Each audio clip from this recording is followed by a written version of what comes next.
नमस्कार, आप सुन रहे हैं रेडियो V1 90.8 FM। और जैसा कि आप जानते हैं, हमारा जो रेडियो है वो बहुत सी सामाजिक बातों के ऊपर आपको कई अलग अलग तरह की वार्ताएं करवाता रहता है। आज हमारे साथ वरिष्ठ धारा शास्त्री आदरणीय श्री हरिशंकर जी राजपुरोहित है। हरिशंकर जी राजपुरोहित मेरे परिचय के मोहताज नहीं, वरिष्ठ धारा शास्त्री के साथ एक सामाजिक कार्यकर्ता, राजनीतिक कार्यकर्ता और इतिहासवेत्ता, लेखक और बहुत सी प्रतिभाओं के धनी हैं। तो सबसे पहले तो राजपुरोहित साहब, हमारे स्टूडियो में आपका स्वागत है। सबसे पहले, जैसे अपना जालोर तो बहुत ही अनेक संत सूरों, ऋषियों, महर्षियों की जन्मस्थली और भ्रमण स्थली रहा। तो इसके ऊपर एक पुस्तक लिखी गई, कानड़देव प्रबंध। तो कानड़देव प्रबंध तो आप तो इतिहासवेत्ता हो और आपने जालोर को बहुत बारीकी से देखा है, और जालोर ही नहीं, पूरे संपूर्ण मारवाड़ पे आपने जितनी जानकारियां रखी, जितनी जातियों पे, समाज पे और अलग अलग बातों पे लिखा।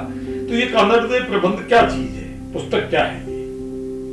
तो कानड़देव प्रबंध महान राजा कानड़देव चौहान जो जालोर के थे, उनके पुत्र वीर वीरमदेव जो राजकुमार थे, वो 2.5-3 दिन के राजा थे।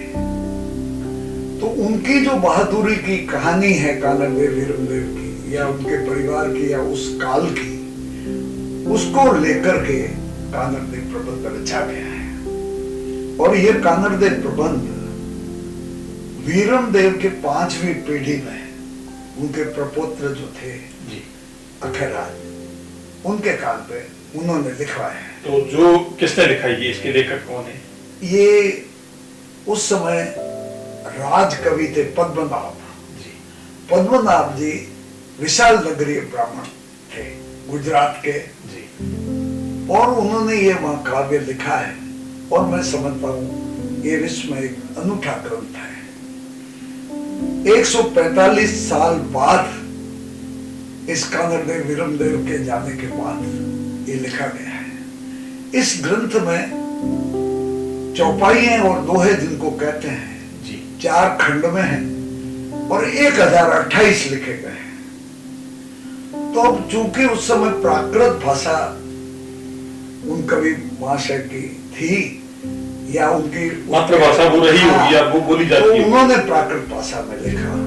लेकिन अभी आपने जो इसका हिंदी रूपांतरण किया, ये प्रेरणा कहाँ से मिली? ये निवेदन करूं ना जी। मैंने 1993 में किताब जालोरगढ़ में जौहर लिखी थी, जो 2005 में मेरा बच्चा मानवेंद्र वकील बन गया, उसने प्रकाशित करवाई थी। तो उसमें सब कानड़देव प्रबंध का हवाला था। लेकिन कानड़देव प्रबंध मुझे मिला, लेकिन मैं उसको प्राकृत भाषा होने से उसमें से कुछ देख नहीं सका और कुछ लिख नहीं सका। तो जालोरगढ़ का जौहर मैंने लोगों से देख देखा के जो बातें दंत कथाएं थी, इधर उधर के इतिहास की लिखी, और उसमें मैंने थड़े वगैरह, मंदिर मस्जिद जो भी थे वो किले के। कानड़देव प्रबंध सामान्य लोगों में ना जाए तब तक जालोर का पूरा इतिहास लोगों को पता नहीं चलेगा। और उन वीर वीरांगनाओं का जिन्होंने जौहर किए हैं, मैं समझता हूँ पूरे संसार में भारत में जौहर बहुत हुए हैं, लेकिन जालोर में तो 1055 स्थान पर हुए हैं। बिल्कुल, इस अलाउद्दीन के हमले पर हुआ है चित्तौड़ का जौहर, जगह जगह हुआ है, रणथंभौर में हुआ है, जगह जगह हुआ है, बड़ी मात्रा में कहीं। जालोर पर तो ये कानड़देव प्रबंध पढ़े बगैर तो पता ही नहीं चल पाता। जालोर में इतने बड़े बड़े वीर हुए हैं जिन्होंने दिल्ली सुल्तान को भगाया है। जालोर ऐसी जगह है जहाँ हिंदुस्तान का राज रहा है, नागपुर द्वितीय राजा रहा है। जालोर में कभी मांग रहा है, भोज आ रहा है, तो क्या नहीं है। सब, अरे बुद्धों का, जैनों का, ये सब कुछ बुद्धों के स्तूप रहे हैं यहाँ। भगवान राम यहाँ रसायन करके गए हैं, साहब सुभद्रा और अर्जुन यहाँ रहे हैं, संगवाली स्थान है, संगवाली दिए। तो जालोर है, ठीक है ना। तो इसलिए मेरी इच्छा हुई कि कानड़देव प्रबंध का रूपांतरण करूं। तो रूपांतरण तो मैं ना कह सकता, वैसे है, परंतु मैं उसको भावानुभाव रूपांतर किया जी। अक्षरश नहीं है, लेकिन उसकी भावना मैंने अभिव्यक्त कर दिया, और वो पुस्तक मेरी छपने को तैयार है जी। कब तक आ जाएगी मार्केट में? अब वो तो मेरे स्वास्थ्य पर और सुविधा पर है, लेकिन 2 महीने के अंदर बिल्कुल आज ही छप सकती है, आज भी प्रेस पे जा सकती है। तो आशा करता हूँ कि 2 माह लेकिन में एक ऐसा वर्ग है जो वीरम देव को हारा हुआ राजा बताता है। किसने कहा हारा हुआ? तो इसलिए भी है जी। कि जब बलिदान दे देता है तो मरने वाले को क्या पता मैं जीता हूँ क्या हारा हूँ, लेकिन उसकी भावनाएं जिंदा है, उसकी अस्मिता जिंदा है। उसको वर्ण करने वाले या उसको जो हराने वाला शासक था दिल्ली का, वो झुक गया है और वो शासन अपने गवर्नर को नहीं, उस वीरमदेव के चाचा मालदेव को देकर गया है। मालदेव कहता है मेरे परिवार का यहाँ बलिदान हो गया इसलिए मैं यहाँ रह नहीं सकता। तो मालदेव को चित्तौड़ का शासन देता है अलाउद्दीन, तो वीरमदेव या कादरदेव हारे कहाँ है? कादरदेव अलोप हुए हैं। मेरे हिसाब से तो जो आपने इसका रूपांतरण किया है तो ये आम लोगों की जन जन की जुबान पे इस चढ़ने के भाव लिए से ही मैंने किया है कि मैं भी पूरी तरह समझ सकूं, और मैं जो समझा हूं वो बात 1028 दोहे चौपाई जो है झारखंड में, वो आम जनता में खास करके जो राजस्थानी और गुजराती भाई हैं जिनसे संबंधित ये इतिहास है, क्योंकि जालोर का राज्य गुजरात में भी था। आधे लोग इसको गुजराती महाकाव्य कहते हैं, आधे लोग इसको राजस्थानी महाकाव्य कहते हैं, क्योंकि उस समय भाषा का भेद जालोर और इस क्षेत्र में नहीं था। तो ये जो पुस्तक आ जाएगी आपकी, तो क्या ये हमको खरीदनी पड़ेगी या इसको आप नेट पे भी डाल तो दोगे? मैंने जितनी पुस्तकें छापी है, प्रकाशक बेचे तो बेचे, मैंने तो आज तक कोई पुस्तक बेची नहीं। नहीं, आपकी बहुत सी पुस्तकें आपने मेरे को भेंट की है, हमारी तो ये लाइब्रेरी तो में आपकी बहुत सी तो पुस्तकें पढ़ी है। नहीं, लेकिन मैं ऐसा चाह रहा था कि आम आदमी भी इसको नेट के माध्यम से डाउनलोड करके पढ़ सकता है। मैंने सबके पीडीएफ बनाए हुए फ्री में पढ़ सकता है। जी जी। जो मेरी 5 पुस्तकें पहले की है तो 5 के पीडीएफ फ्री है। बहुत इंतजार रहेगा, क्योंकि बहुत से लोग, बहुत से साहित्य में रुचि रखने वाले, बहुत से अध्यापक, बहुत से जो शिक्षण से जुड़े हुए हैं और बालक भी हैं जो शोधार्थी हैं, और जो नई पीढ़ी है वो चाहती है कि जालोर के इतिहास को जाना जाए।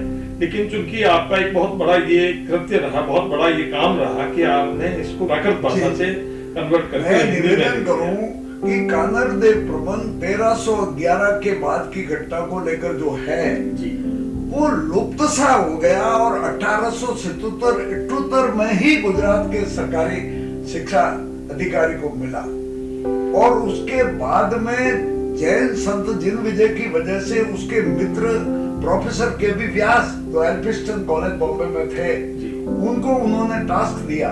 तो 1950 में जब राजस्थान बना तो राजस्थान की सरकार ने इन संत को कहा, जिन विजय जी को, कि आप इसका ट्रांसलेशन कीजिए। तो उन्होंने कहा मेरा समय अभाव है, मेरे मित्र के भी व्यास को कहता हूँ। तो प्रोफेसर साहब एल्फिस्टन के जो थे कॉलेज के बम्बई किया, और ये किताब बॉम्बे यूनिवर्सिटी में चली, कानरदेव प्रबंध, आपको सूचित। और उसके बाद में क्या मालूम क्या हुआ कि उन्होंने 50 में दिया, तो 53 में उन्होंने जो अभी वर्तमान में मैं जो आपको बता रहा हूँ कानरदेव प्रबंध, ये उन्होंने तैयार करके दिया। तो उन्होंने प्राकृत के अक्षरों के ट्रांसलेशन तो किए, लेकिन उस ग्रंथ का नहीं किया। नहीं, लेकिन एक बात मैं और जानना चाह रहा था, ये भी आपने बताया है कि ये जो घटना घटी, जो कानरदेव प्रबंध जिस कालखंड की स्टोरी है जी, वो कितने साल बाद उन्होंने लिखी? ये करीब 150 साल, 145 साल, 145 साल बाद में। हाँ। तो क्या इसके मूल भावों में या इसके वो उसमें इसलिए कहीं कोई फर्क नहीं आता कि पड़पोत्र को तो दादा देखते दादा हैं, की यहाँ एक तो पीढ़ी उसकी के साथ, कहानी है, तो हाँ, खास गलत बात। इसलिए नहीं, और उसने अपने राजकवि से लिखा ही है, तो गलत क्या? ठीक है, उसने अपने राजकवि से लिखा ही है, ठीक है ना? तो ये बिल्कुल सत्य कथा है। और फिर इसका मिलान फारसी जितनी भी साहित्यिक पुस्तकें हैं उनमें भी इसका वहाँ खिलजी का जो इतिहास है उसमें भी इसका मिलता है। तो मूल रूप से अलाउद्दीन खिलजी का जो काल है उसका इतिहास इस साइज का मिलता है। तो बहुत सी बातें, जैसा कि आप सुन रहे हैं, रेडियो V1 90.8 है। जी, जी। और आज हमारे साथ वरिष्ठ धाराशास्त्री श्री हरिशंकर राजपुरोहित हैं। जालोर के इतिहास के बारे में वैसे मैंने आपको बताया, इतिहास वेदता है और बहुत सी बातें आप हमें बताएंगे। जालोर के किले के बारे में अलग अलग कालखंड में हम आपको बहुत सी बातें बताते रहेंगे। जालोर के किले के ऊपर, जालोर की छतरियों के ऊपर, जालोर में किसने कहाँ क्या जौहर किया, कहाँ क्या बलिदान दिया, कितने लोगों का बलिदान हुआ, ये भी बात करेंगे, लेकिन जाते जाते सर मैं एक बात ये जानना चाहूंगा कि ये अभी जो आपने एक फोटोग्राफ मेरे को बताया, ये फोटोग्राफ किस चीज का है? ये जब हमने इसमें पढ़ा कि कानड़ देव अलोप हो गए युद्ध करते, वो कृष्ण के भक्त थे, उन्होंने कृष्ण मंदिर में कृष्ण में समा गए। तो समा गए तो जब मैंने जालोर के किले पर जाकर ढूंढा, मतलब 50 साल पहले भी ढूंढा, विद्यार्थी थे तब भी ढूंढा, धंधे में आए तब भी ढूंढा, लेकिन गत वर्ष मैं वहां गया और मैंने ढूंढते ढूंढते अपनी जो चौथी पोड़ है या सिरे पोड़ है, किले की पहली पोड़ ऊपर की, तो वो सिरे पोड़ पे देखा तो दीवारों पे किसी की फोटो नहीं, लेकिन एक फोटो मुझे दिखी, जैसी मैं आपको ये फोटो बता रहा हूँ।